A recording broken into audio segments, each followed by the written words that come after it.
Shadows. If you travel through to the deep countryside of the Midwest, you would probably find yourself near the town of Burke. It's a small town community in the midst of rolling fields and deep woods, where hardly any city folk would visit unless they were stopping for gas while traveling through. It's a quiet area where people often said that the only constant sounds were the chirping of the crickets and every now and then a soft breeze blowing through the fields. Ed Thorton was a writer who had just moved to a new house out in the countryside of this small town.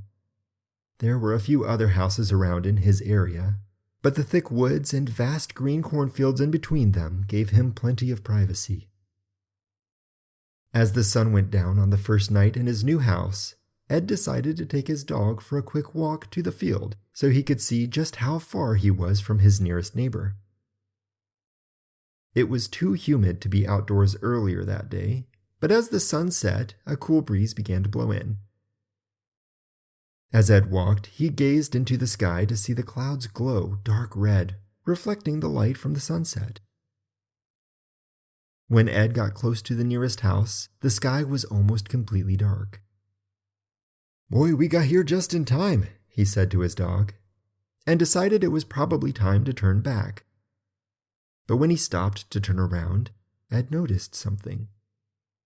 Out in the darkness, against the dim light from his neighbor's front window, Ed swore he could see dark shapes moving in the blackness of their yard. It looked like the silhouettes of several girls dancing and waving their arms in the air. The shadows moved back and forth, up and down, almost as if they had no control of themselves. Ed stood stock still in the darkness, straining his eyes to see if what he was looking at was real or if it was just his mind playing tricks on him. He jumped nearly a foot when his dog let out a loud bark.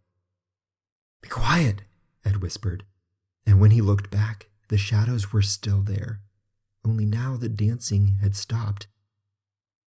The shadows just stood there against the faint light of the window behind them, completely still. Ed felt like they were staring back at him, and he turned to walk back to his house. Ed walked quickly down the gravel road through the woods, every now and then glancing over his shoulder to see if the shadows might be following him. Suddenly, his dog growled and pulled the leash from Ed's hand, running back towards the neighbor's house. "Hey!" Ed shouted. "Get back here!" And he ran after him. Ed could not see in the darkness, but he could hear his dog barking and growling as it ran. When the dog finally stopped barking, Ed found himself standing on the edge of a large cornfield, surrounded by dark woods. Ed felt like he could hear what sounded like voices coming from the woods on the other side of the field. He cautiously wandered through the tall green corn stalks until he had reached the other side, and as he began to make his way through the dark woods, the voices grew louder, and Ed thought he saw the orange glow of a fire not too much further.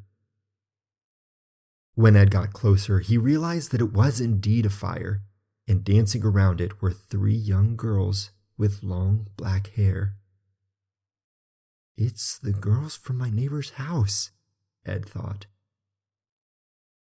Ed watched as the girls danced around the fire, waving their arms and jerking their heads around, as if they were puppets being pulled around by some unseen force. It made Ed feel uneasy, and he decided to leave. He turned to walk away and accidentally stepped on a fallen branch. At the sound of the cracking branch, the girls stopped dancing. Ed turned his back around to see the girls standing in the glow of the fire. He could not see their faces through their tangled black hair, but he knew that they were staring right at him.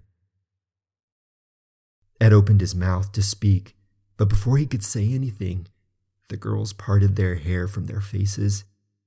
Ed gasped when he saw the pitch blackness of their eyes, as if there was nothing there. Then they opened their mouths, revealing rows of sharp, jagged teeth like that of a wild animal.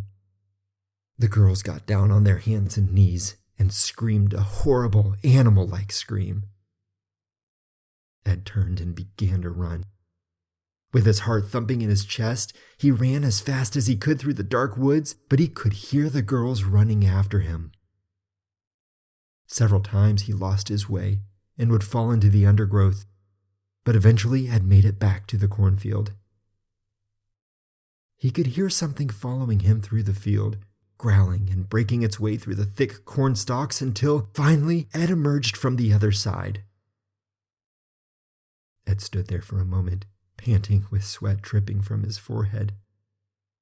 He waited at the edge of the field for a minute or two, but all was silent.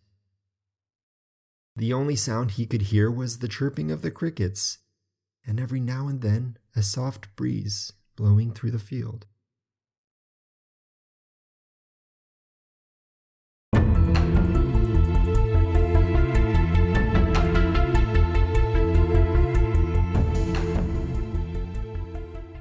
If you enjoyed listening to those but wanted to experience reading the stories for yourself, you should check out the link in the description because we have an Etsy page and David's book is on there. Now, in addition to all of his short stories and poems, this book also features some incredible artwork, so check it out.